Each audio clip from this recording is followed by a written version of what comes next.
titingnan yung katawan ninyo. If sine-check yung breast, if ever na may bukol ka sa breast. Yan din yung behind or yung puwet kung may almoranas or hemorrhoids. Okay, shout out tayo.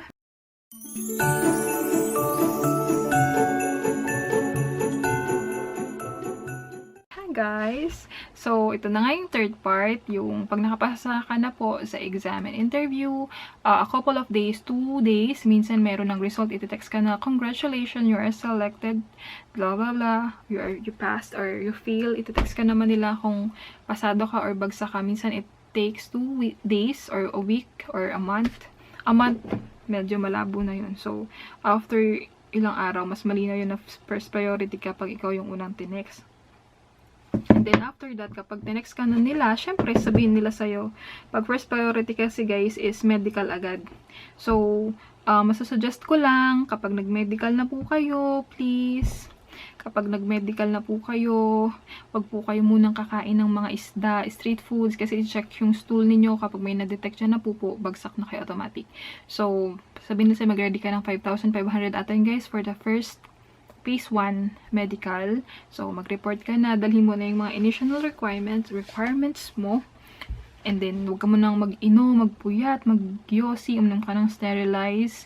And then, kung makakabili ka ng lagay ng stool, magdala ka na din para, minsan kasi walang lagay ng stool sa sa hospital. So, magdala ka na nun, yung mga isusuggest ko. And then, bibigyan ka naman ng address ng agency kung anong, hospital ka magpapacheck up. So, ano nga ba yung mga chine-check kapag nagme-medical dito sa papuntang Taiwan? Okay, sa aking experience again, guys, hindi ko alam sa ibang experience nila. Okay, ito naman ikwento ko lang kasi ito na experience ko.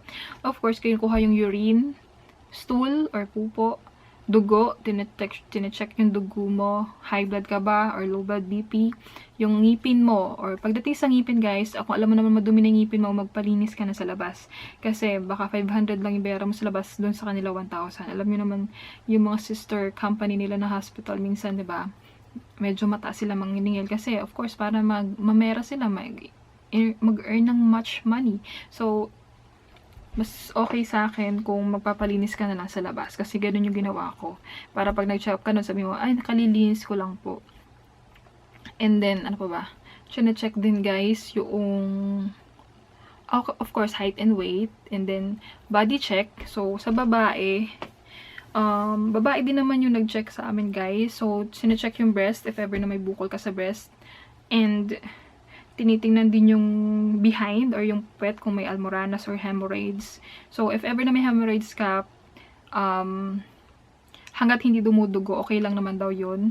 So, hindi ko alam kung, depende siguro sa case nun, guys. So, yun yung ginagawa dun sa talagang physical exam. So, expect nyo na yun, guys, kasi abroad yung apply nyo. So, talagang titingnan yung katawan ninyo if ever na may tattoo ka or kung ano man sakit mo sa katawan. And then, parang itatanong ka ng doktor kung ano bang naoperahan ka na ba, blah, blah, blah, blah, blah, blah, ganyan. Kung may operation ka na, guys, hindi naman siya minsan pinapayagan or hindi siya minsan bawal as long as kaya mo naman magtrabaho and fit to work ka and okay na naman yung operation mo, okay na yun.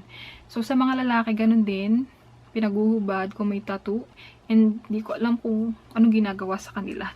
So, hindi ko alam kung tinatingnan ata yung eggs nila, guys, kung may luslo sila, yung ganun. Basta pinaguhubad kasi sa medical, guys, and ganun talaga sa abroad, hindi katulad sa atin na hindi na physical test, physical exam. So, yun, ganun talaga, guys, pag nagme-medical. So, after nun, merong maituturok sila eh. Hindi ko alam kung phase 1 yun or phase 2, yung parang antay sa mga sakit na if ever na makakuha ka ng sakit, na-immune ka dun, hindi ka magkakasakit agad. And then, x-ray, yun. So, after that, after the medical, matapos na siya, phase 1 lang yung guys ha. Pag naipasa mo na yung phase 1, or naitapos mo na yung phase 1, most lang humihingi sila ng Xerox copy ng passport. And then, picture. So, magdala ka na nun para hindi ka na humingi sa agency mo.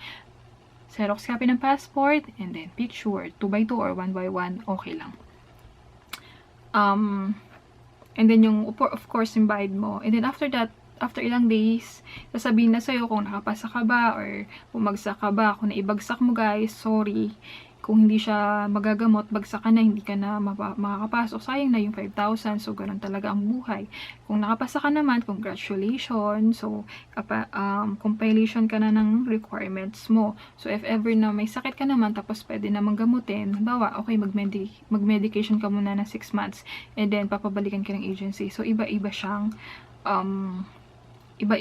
treatment ng iba't ibang klaseng result. So, kung ano mang nag-result sa'yo, tanong mo na lang sa agency kung anong gagawin nila. So, yun guys, kung ano yun yung ginagawa sa medical, papunta dito sa Taiwan or papunta dito sa abroad.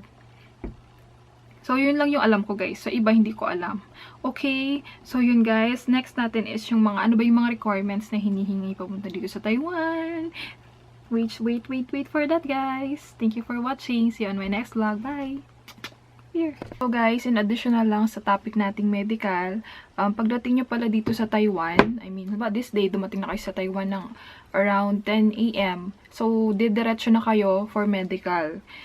Or kung late naman kayo dumating, kinabukasan, magme-medical. So, basta po dumating kayo dito, as soon as possible, magme-medical kayo. So, kailangan nyo talagang i-make sure na wala kayong problema para pagdating nyo dito, hindi kayo kakabahan kung may magiging problema ba sa result. Kasi, 3 days or 1 week, lalabas na yung result ng medical nyo dito. And if ever na may problem, kung halimbawa, meron kayong medyo malubhang sa karamdaman na nakita nila dito, pwedeng mapauwi ka ng Pilipinas, or kung hindi naman ganun kadelikado, pwede ka lang nilang i-quarantine and then maggagamot ka lang. And then after nun, pwede ka na nilang i-training. So, may mga ganun pong cases. And then, after that, pagdating nyo dito, first day, after 6 months, kasi may ganun sa company, medical ulit yon. So, again, yung ginagawa sa medical is parang ganun din sa Pilipinas. Ang wala lang is yung maghuhubad or physical exam. Pero the rest, same lang.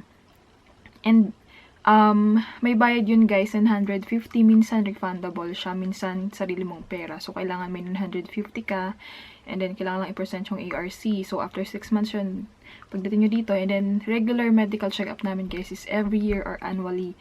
Every year, nagme-medical kami. So, if ever na meron kang naging problema sa medical mo, pwedeng yung kontrata mo, 'di ba? Pwede kang ma-terminate or mapa-off ever na masyadong malala yung sakit mo. Yung ganon. So, talagang everyday kailangan mo alagaan yung health mo dito sa Taiwan kasi may medical check-up. So, if ever naman na katulad ko, lumabo na yung mata ko kasi syempre, 'di ba, noong unang dating ko dito, first 3 years ko, malinaw pa naman yung mata ko. So, napansin ko yung third year and fourth year, yung lumabo na yung mata ko, ang ginawa lang is, kailangan ko lang humingi ng certificate, and then nagpasalamin ako, okay na yon. So, if ever naman na magagawa ng paraan at gamot, okay lang, kailangan mo lang ng certificate from the doctor, and ibibigay mo lang sa HR. And, ano ba? And guys, dito sa company namin, di ko lang alam sa ibang company, pero tips ko na lang din, very strict sila sa BP or blood pressure. Kasi kung hindi, halimbawa, nag-medical ka, and then nakita nila doon na high blood ka, or low blood ka, or mataas yung heart rate mo, or yung pulse rate, mabilis, imo-monitor ka nila ng 2 weeks.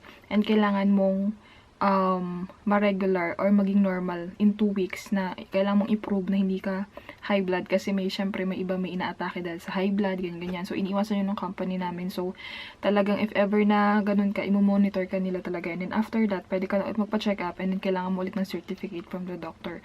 So, kahit nandito ka na sa Taiwan, huwag ka makampante, na healthy ka, kailangan uminom, magbisyo, kasi po every year nagme-medical. And if ever, guys, sa company namin nagpapauwi kapag high blood. Bawa, nag-monitor ka, consistent ka na sobrang taas ng BP mo, and yung pulse rate mo, pwede ka pong mapauwi. Kasi iniisip nila, paano kung dito ka, 'di ba? Hindi naman tawad lang, dito ka mapahamak. So, sagot yun ng company. So, inaiwasan nila yung mga ganong case. And another thing guys is, and if ever naman na gusto mong mag one day exit or ma-renew yung contract mo, isa pa rin basihan ng iyong medical records kung you are fit to work. Kasi syempre, mag-hire ba naman ng ang company or magre-rehire ba ng high blood ba or mataas yung pulse rate or heartbeat.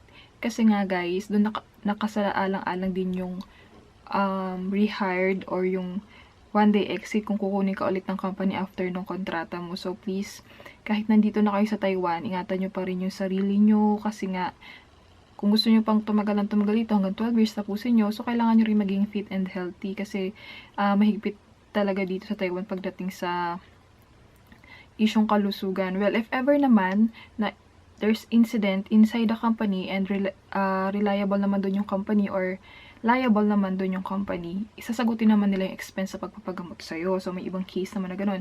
Pero kung sarili mo yung problema sa katawan mo at pwede mo namang alagaan yung katawan mo, ikaw yung liable sa sarili mo. So, be careful lang guys sa inyong mga health.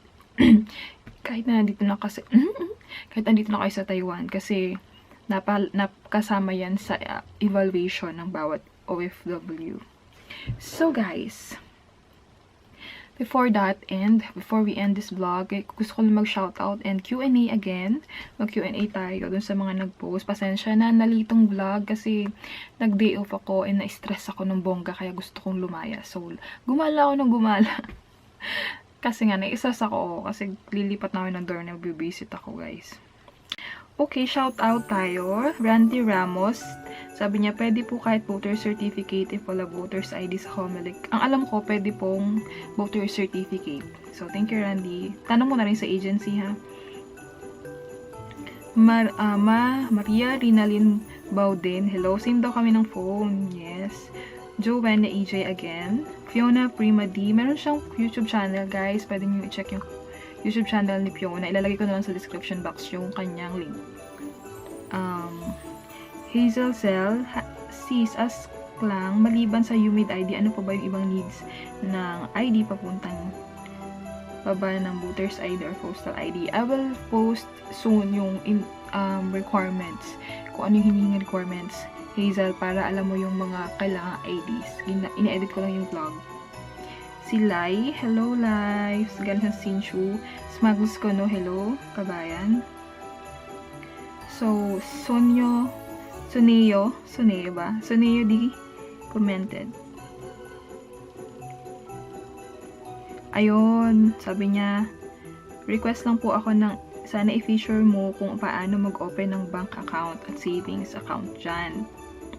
So, Soneo, kasi dito, meron namang mga accredited na bank na affiliates ng BPI or BDO na pwede kang mag-open. So, gagawa ako ng vlog dyan. And then, other thing is pwede kayo mag-open na account sa post office dito sa Taiwan. Kung may malapit na post office sa inyo dito sa Taiwan, pwede po kayo mag-open na savings account doon. Mitch Whitey, hello. Sheila Cruz, hi, pwede bang naka-apartment ang mag-asawa?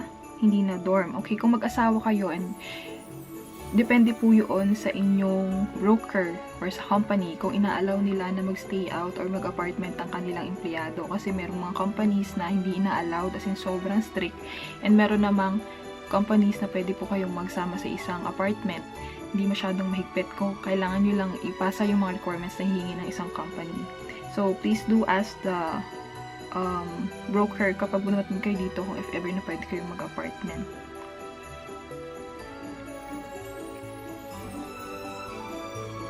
Next one is Pereira Shari. Pwede bang mag-apply kahit high school graduate? Yes, may mga company po na nag-hire ng high school graduate, kaya lang kailangan mo maghanap talaga ng agency nag-hire kasi sa halos lahat ngayon college level yung hinahanap. Pero meron pa rin naman po na nag-hire ng high school graduate. Sheng Vlogs, hello po. Cliza May Lamarca, hello Cliza. Salary deduction po ba or depende po sa company? Anong tanong niya dito? Siguro follow-up question niya to, guys. Ano yun? Well, siguro sa placement fee yung tinatanong niya. Again, guys, hindi siya salary deduction. So, nagle-lending kami, sarili naming option yun, diba? Kung magle-lending ka or mumutang ka sa kamag-anak mo. So, if ever may lending ka, pros and cons, gumawa na ng vlog doon. And then, kung mamunta ka naman sa kamag-anak mo, syempre, kung magbabayad doon, walang kinalaman doon yung company. Ana Luisa, saan po company mo TJ ang planning to move? KYEC yung aking company and Eyequest yung aking agency. Excuse me. Nasa description box po yung link ng aking agency. Pwede nyo pong i-visit. Michelle Purka, yun din yung question niya. Yeah, Eyequest din po nasa description box. Hello, Michelle. Little bit more too. Hello. Rose Comok. Hello. Talaga, Louis Forkyon Cola. Lagi niyang kinakomment si Juday. Grabe siya, oh.